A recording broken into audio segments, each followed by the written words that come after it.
Hey everyone, Julien here, nurse practitioner for Danesthetics Medical, and our clinic is located here in Ottawa, Canada. Today is the second part of a two-part series for depth of dermal fillers for around the face. We are covering the lower half today, and of course we're going to be covering my favorite products and the techniques that I use in order to achieve these great results. Let's get into it, lots to learn from today. Let's go! Alright, let's get right into it. In order to help us out, let's bring out Stuart. What's going on, Stuart? Notice all the different arteries. These are the arteries we are covering today. Let's get right into it. The first one is the transverse facial artery. And believe it or not, this artery is not a floating artery. It is an extension of the carotid artery here. It actually goes underneath all the tissues and pops out over here.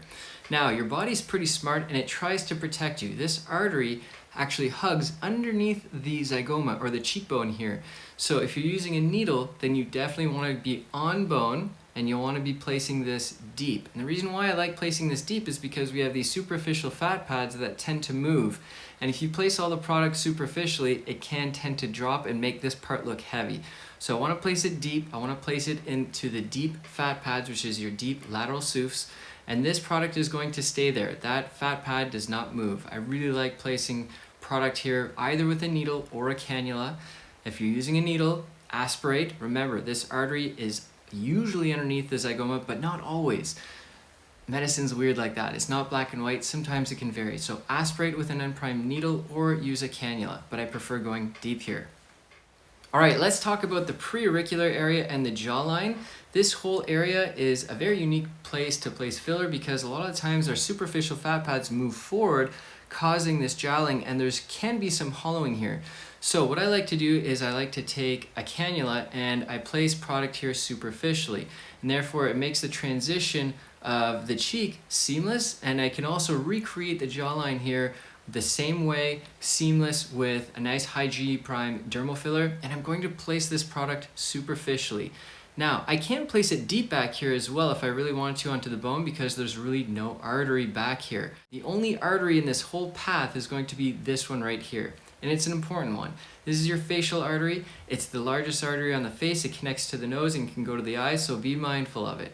How do I know the depth? Well, you can feel the artery actually onto the bone. Clench your muscle. That's your masseter muscle. Right in front of it, you're going to feel a notch, and that notch is the facial artery. It's bounded so tightly to the bone that it's created an indentation there. So I know that whenever I'm injecting all this area, I want to place my product superficially, and it's going to keep me away from that artery. Now, for additional safety, I tend to use a cannula, and I also place it perpendicular to the artery, therefore I'm not cannulating it. If you ever wonder when it starts becoming superficial, well, the lateral iris, or the lateral part of your eye, is where that artery usually starts shifting from deep to superficial, and at that point it becomes the angular artery. Now, before we get into the angular artery, we can't skip the lips. The lips are probably the most common treatment of dermal fillers in the world, so let's get into that. If I decide to do any dermal filler in the lip, I will want to stay superficial, and the reason why is because these arteries run deep. These arteries run in the wet border, so you have a dry border, and then underneath where it becomes wet, that's your wet-dry border, and the artery runs right in the wet part, and it's deep. 99% of the time, it's actually going to lie no closer than 4 millimeters to the surface of the lip.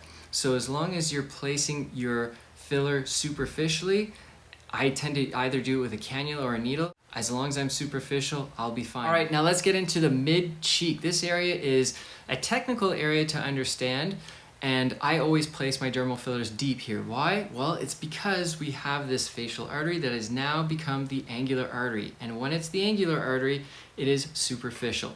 Now, this angular artery doesn't always run in the nasolabial fold. Sometimes it runs higher, sometimes it even branches into two, but it's always superficial.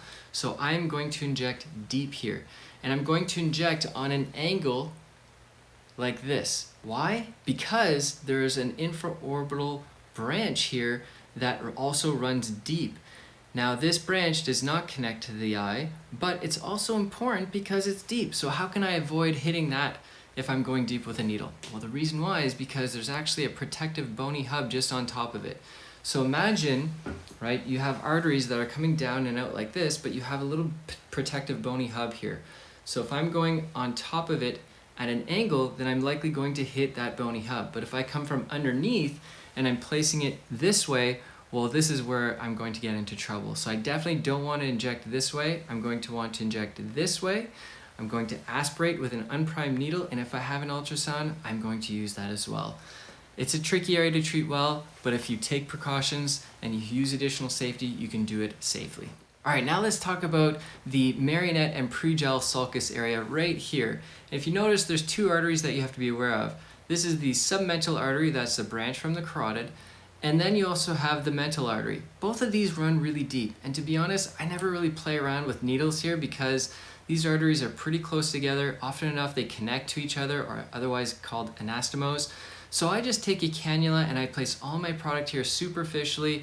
It avoids me getting into any trouble, and it gives me great results without any real downtime because of the beauty of the cannula. Now, when it comes to the chin, that submental artery does branch up and sometimes connects to the inferior labial artery. This mental artery right here, or the submental artery that's branching off through the chin, ends up becoming somewhere in between deep and superficial. It's rarely hugging the bone, so if you want to use a needle here, you can go ahead and place it onto the bone, obviously aspirate, or you can go perpendicular to it and you can use a cannula, and it does give you an additional layer of safety. You can place this somewhere between superficial to deep with a cannula, and it doesn't really matter. It ends up giving you a really nice result. So that's it for me, everyone. I hope you enjoyed this video. If you're serious about medical aesthetics and you want to increase your game, consider joining my Patreon. It's designed for serious medical aesthetics providers just like you, where we are doing these techniques on real-life clients. Until the next time, take care of yourselves, exercise daily, and please be nice to absolutely everyone. Cheers!